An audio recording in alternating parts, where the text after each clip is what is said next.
How are Microsoft changing how we do healthcare?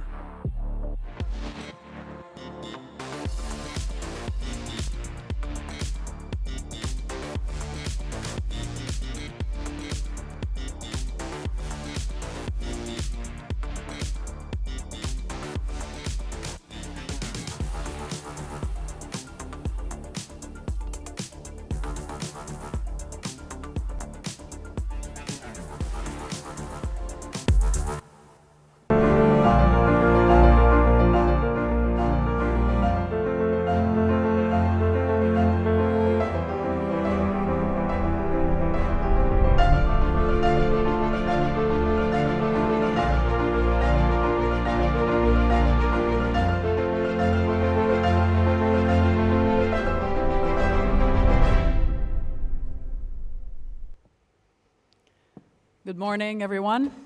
This is the future of healthcare. I'm Ruthy. I lead Microsoft's healthcare strategy and business across Central and Eastern Europe. And very aligned with Honorable Chris Fern, I agree that what the pandemic brought is incredible changes in many industries, but it has accelerated the adoption of technology in healthcare. So we have really seen 10 years worth of transformation happen in just a little less than 2 years. We've been working at Microsoft with thousands of health organizations, for many years, but I think during the pandemic, it has accelerated greatly. Many organizations came to us and say, we need a way to speak to our patients from home. We need an ability to transfer data between hospitals. We need technology to somehow help us bring healthcare to patients.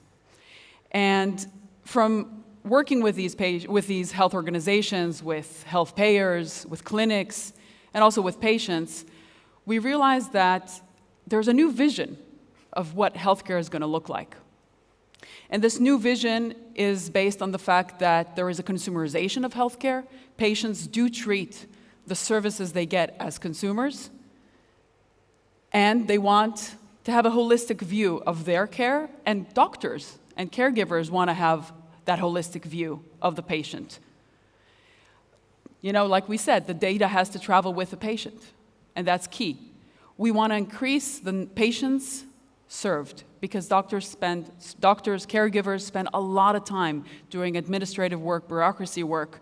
If we can use technology to lower the number of hours or the percentages they spend on administrative work and spend more time face-to-face with patients, maintaining the quality of these consultations, that means we're bringing care to more patients. We want to visualize trends, right? A picture is worth 1,000 words. If it's not on Instagram, it's not existent, right? So can we have one picture of our health? Can our doctors have one picture of our health so it's very clear what the trends of our healthcare look like? We want to better serve the community. Nothing like the pandemic showed us how important it is to reach everyone, everywhere at the same time. Bring those vaccinations everywhere. Make sure that we're treating every single one in every single village, in every single country. We want to have a platform that can scale with us, right? With every new wave. I'm from Israel. We just got over the 4th wave. We want the systems to scale with us, up and down, with the changing needs. Now it's the pandemic. We never know what the world will bring, and we want to be able to scale up and down. And we really want to make sure that the health information is just at the tip of our fingertips, right? We want patients to have accessible access to their healthcare, and we want caregivers to have that access as well. So what we've been seeing, if I structure, the messaging for today, I would say that the main challenges and the main trends in transformation in healthcare are across 3 pillars. Streamlining and enhancing the engagement with the patients. Again, patients do want that consumer type of engagement, and doctors, caregivers, even ministries of health, they want that communication with the patients. They need it. The second one is empowering care teams. We want to introduce technology to make sure that We bring value, as we said. We bring that value to care teams so that it's easier for them to look at all the data and to bring insights and to give care. And finally, huge amount of data in healthcare. How can we take this data and make data-driven decisions? So if I start from the first one, I would say that patients are just becoming more active in their care. Again, we said they're influenced by their experiences as consumers, but they also have more and more technology at their hands. They use sensors, they use smartwatches, they have iPads or tablets in every single home or office, and they're used to using technology. So what we're seeing is that this old paradigm of patient care of, I don't feel well, I go to my doctor, maybe I need to go to the hospital, I get care, and it's this cyclical kind of reactive paradigm is changing into a proactive paradigm, where all the data is consolidated. There is a connected view of where the patient is at every time. There is a predictive element to patient care. There's a personalized element to it. So we see this new proactive patient paradigm of very integrated and active patients.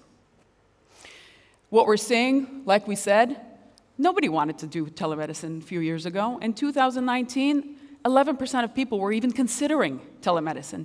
Today, 76% of patients are willing to do telemedicine.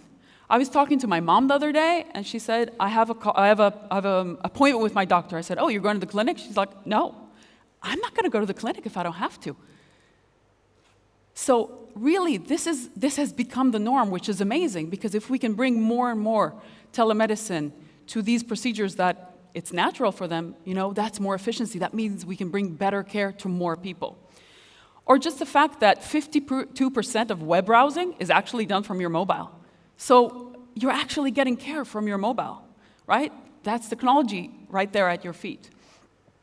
So what we want to make sure is that we are there at every single touch point of the patient's journey. Whether it's, when there's a symptom or a care or a procedure they have to go through, we want to make sure that the interactions, that the technological interactions are there, they're comfortable, and they bring value. Just to give you a few examples of how technology can help and bring value. So right around when the pandemic started, we immediately started to work with the CDC in the US, and they got millions of calls.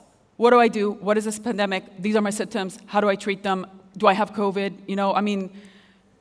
They were really collapsing. So we immediately introduced a health bot.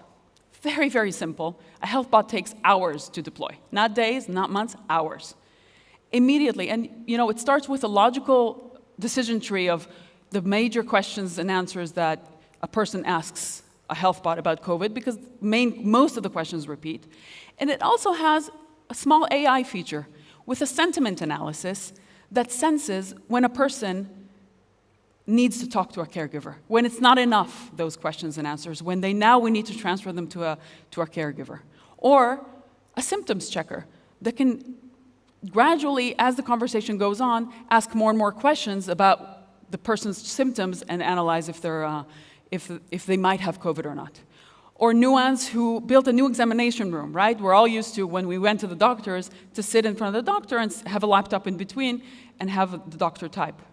What if there was a chip in the room, recording and transcribing the entire conversation, putting that into the electronic medical record, and then the conversation continues to be eye to eye?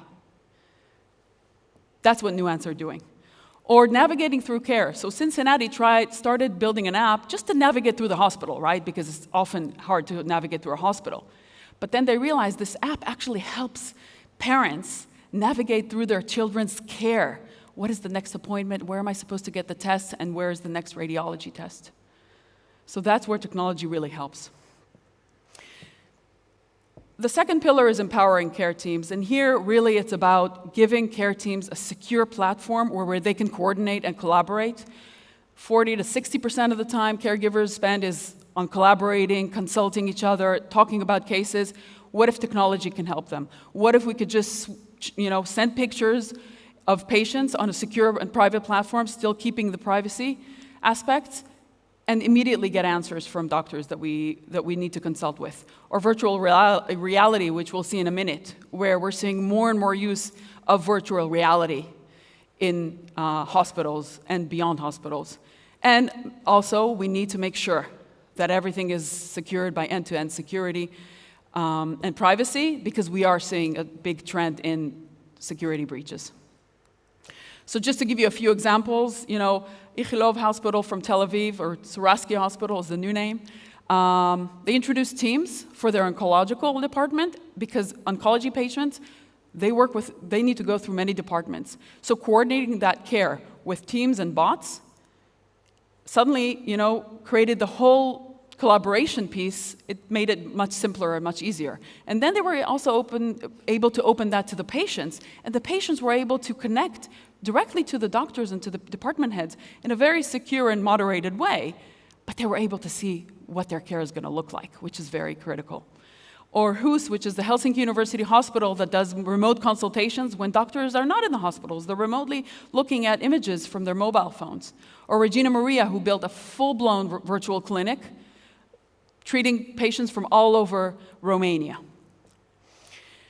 So what I want to show you now is how virtual reality is used in surgery. A few months ago, a Serbian doctor decided that they really want to use HoloLens to enhance their surgery. And when we were talking to Dylan and Dr. Stefan about this conference, we realized that there's a lot of synergy between Malta and Serbia. And actually, we created the first Serbian doctor and Maltese doctor surgery, a cardiovascular surgery, and we'll see the video. Let's roll the video.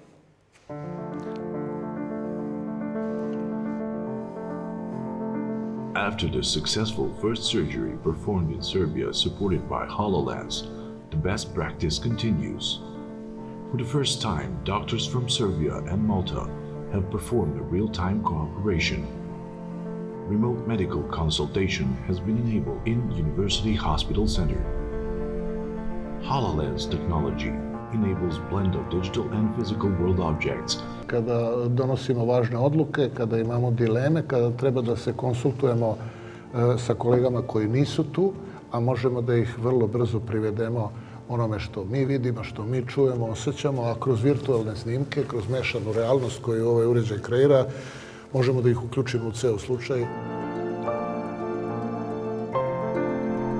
Upotrebom paralelno u našem vidnom polju operativnog polja i svih dijagnostičkih metoda kao što su kompjuterizovana tomografija, magnetna rezonanca i sve filmovane metode kao što je arteriografija mogu značajno da nam olakšaju operativni zahvat. Mi smo uspjeli da korišćenjem HoloLensa konsultujemo kolege iz inostranstva, našeg prijatelja i kolegu Kevina Cassara, profesora sa Malte, i da mu uz pomoć ove tehnologije na jedan nevjerovatno realan način prikažemo anatomiju pacijenta, sve slike kao da je on ovde sa nama, da mu dočaramo našu atmosferu, da na jedan pravi način se približimo s pomoću ove tehnologije i da od njega dobijemo korisne savjete kako da ovu proceduru izvedemo.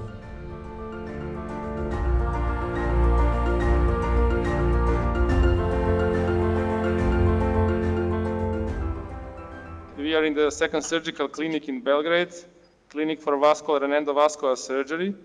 And here we would like to have your opinion about the patient, because it's a complex patient who has a big AAA abdominal aortic aneurysm.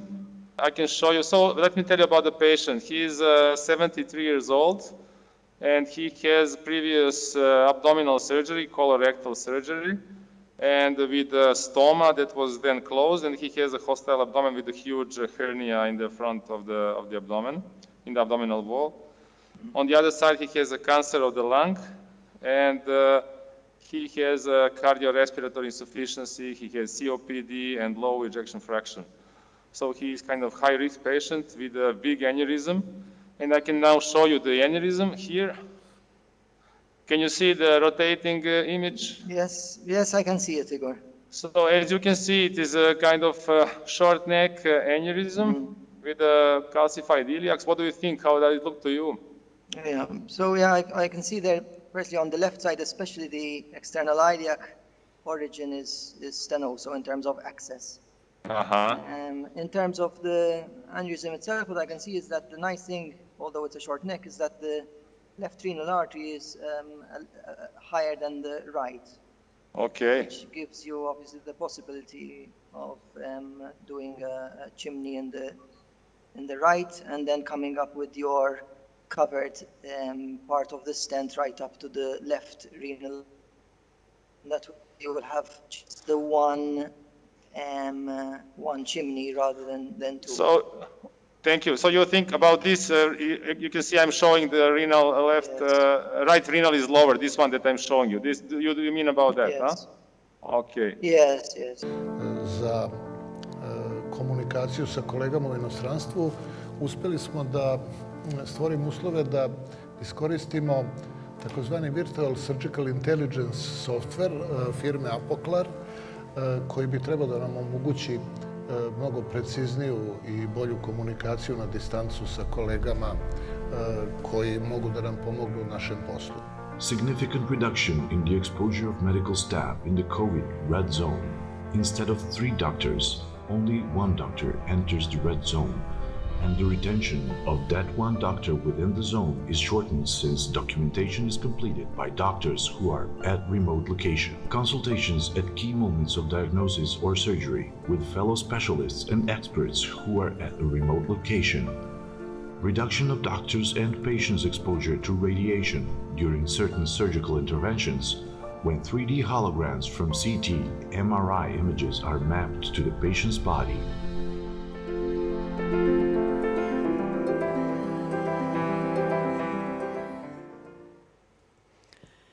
So, if you want to see what a HoloLens looks like, my colleague over there, Adrian, has a HoloLens that we brought especially, and if you want to see what it feels like, what value it brings, how does it feel, what's the touch and feel of how to use a HoloLens, you're welcome to do it throughout the day and throughout the conference.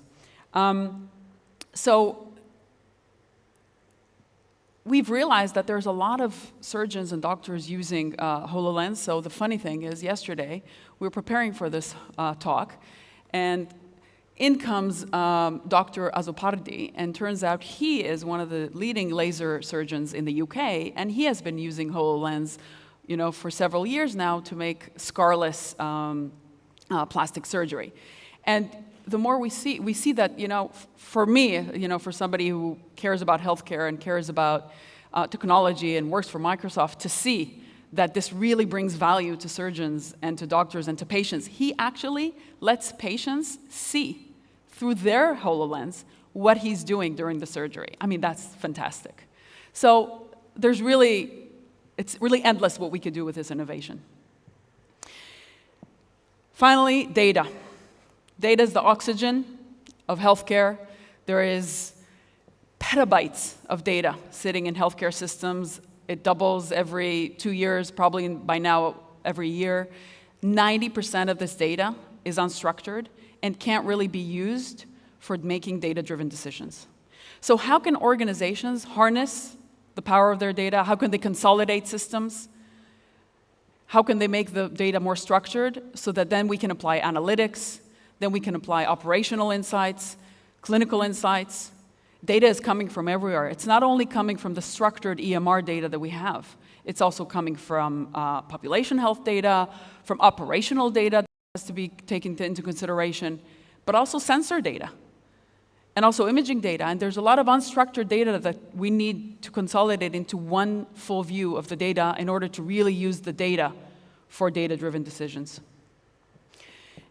And for clinical analytics, we can look at behavioral analytics and predictive care. That's when we can start applying predictive healthcare and preventive healthcare. But also we can look at data very easily and do cost management and inventory predictions. And that's where we can apply AI. AI is probably one of the biggest trends that we see now in healthcare. Almost every ministry and hospital that we speak to say, listen, we need to look at our data, and we need to apply AI, because AI empowers caregivers. It empowers patients. It shows the insights that we can't possibly fathom just by looking at the data on our own. So AI is definitely one of the upcoming trends that we see in healthcare. So to give you the best case study for how to consolidate data, I want to invite Dr. Stefan Butijic, I hope I said it right, been practicing, to talk about how the Malta Ministry of Health and MITA has been through a transformation journey to consolidate data and bring insights. Let's have a chat. So tell me, ask me, Ruthy, what are your thoughts? So we met, I think, about, I guess, 6 months ago, but I think you started the project pretty much a year ago. So what were the challenges that you were facing that led you to even start this project? Yes, so for 14th November of 2020 was actually the day where we actually implemented Dynamics 365. So now we've been going for 1 full year with Dynamics, and this is specifically for the COVID-19 test registration and tracking system. And I just want to show behind us to our audience a bit, like actually the first, like this is, for example, what real-time data analysis looks like. With this kind of data, and I want to move to the next slide, we were able to take really data-driven decisions. And something which really struck me and was really unique, just from a simple data management and Power BI report, which is the next one. This highlights, unfortunately, for example, vaccine inequity. Such a simple thing, which actually highlights where the vaccine distribution, and this happened as a result of an exercise that we did to see which countries were recognizing the vaccine certificate, especially when it comes to digital implementation, and how we're going to optimize our work and how we're going to collaborate with different countries to bring this forward. A SharePoint list and a Power BI report. Magic. Magic. You know? So just by having like the moment to sit down and bring your data operations together, you can do really magic. That's amazing. It's amazing how essentially it sounds simple, but it brings so much value. So how did you start? Like, what were the challenges as you were going through the project? Yeah. How did you manage to show the value, like we said earlier? Something which really struck me, is the fact that Microsoft approached MITA. So anyone could have approached MITA. It could have been Facebook, it could have been Google, it could have been Amazon. But Microsoft decided to take a leap of faith. And that is something which really struck me when you look at the bigger picture and we look back, especially when we were under immense stress and we had systems that at that time weren't designed for test registration and tracking of COVID because it was something totally new. Microsoft came in and offered something which we're still using till this very day. And the result of that, because once you build trust, then we started using as well for travel authorization, as I showed in some of the previous slides, and we even expanded further, and now we're even looking at a track and trace system using all of this as well. So when you build reliability and when you take initiative, I think there is something magical about that, and that is how I think. That was the advantage of also bringing as well a third-party supplier, because Microsoft is such a big company, I don't expect them to stay looking at each and every individual project. And that is where Microsoft excels, I have to admit, because they work with third-party suppliers, they certify them, they make sure that they reach the standards. So it's not like Tom, Dick, and Harry, embracing a Microsoft solution and they are proposed. No, they are certified partners, they are trained, and they know what they're doing. So that's something I think which gives Microsoft that extra competitive edge. That's really great to hear. 2 reasons. One, being in there at Microsoft and knowing what an effort we made to try to help ministries and hospitals deal with the pandemic, and seeing the other side or hearing the other side of it is very, very fulfilling. But also what you're saying about partners is amazing, because what we're seeing is that most organizations have a very limited IT team. Yeah, for sure. So if these partners, and this is how we look at it, because our partners are our force multipliers, but in a sense they're also your force multipliers, because you can scale with them. If I can highlight something, Please. Ruthy, our data management team is actually 3 people. 3 people. And with these 3 people, we managed to administer these huge systems. And honestly speaking, Dynamics gave me some time to rest during the weekend, thank God. If we stayed using the previous systems that we had, I don't think we would be resting during the weekends. I don't think that would have been possible. But thanks to a system, so I'm not going to mention, say it's dynamic, but thanks to a system that is familiar, because people are familiar with Word, Excel, PowerPoint, thanks to a system which is familiar, but inherently robust, because it connects to so many different data sets. Robust, that's the robustness there. And in collaboration with third-party suppliers that are certified, makes a whole difference there, I'll tell you that. We managed to scale up our response. 3 people. Unbelievable. Of course, we had a lot of part-timers working, but the 3 core people of data management and information systems, we worked with a lot of other people, mind you, I'm not saying that, but 3 people in collaboration then with so many different stakeholders. So important to mention here that Meta had an extremely strong role in all of this. Yeah. Without them, it wouldn't have been possible. I'll be extremely clear here. Yeah. It wouldn't have been possible. Yeah, the collaboration is very impressive. You know, we've seen that in our work with the Maltese government. So what are your future plans? So this succeeded, and you've seen the value, and your teams have seen the value. So what are your plans for continuing this digitization journey? So, you know, COVID is just the start, I think. So, of course, following all the relevant procurement regulations and all the different structures in the government, I think there's definitely a role for innovation partnerships within the government and scaling up innovation partnership, possibly including Microsoft. But of course, as I mentioned before, following all the procurement regulations. Of course. And there's a role for familiar tools that can scale up. And this is definitely in other public health management, for example, of chronic diseases. Why not? Well-being, connecting a telemedicine center to the medical records. For example, having a system which automatically creates a Teams meeting rather than you have to go on the calendar, create the... So there's a lot of potential synergy there that can work out, and even possibly setting up high-scale data warehouses that connect to different systems. So instead of kind of throwing away our legacy systems straight away, no, we take the data, we separate the data from the system to create something which is inherently scalable and can be analyzed. Yeah, that's a very good point, because often you can't replace the legacy systems. So if we could wrap the legacy systems with an API or with an ability to act or connect with many systems, but still give you the visualization and the automation and the scalability, that's where you can actually enjoy both worlds. I think that's the beauty of separating the data from the system. And up till now, the technologies that Microsoft have provided have given us a possibility to do that. I like that, separating the data from the system. I'll take that as a message. Okay, thank you very much. Thanks so much, Thank you for Ruthy. the partnership. Thank you. So, all this goodness is something that we've tried to package in something that we call the Microsoft Cloud for Healthcare. You know, the Microsoft mission is to empower every person and every organization on the planet to achieve more. Now, yes, it's a statement, but it's more than a statement. It's the North Star in everything we do, and in every product choice we make, and in every project we enter.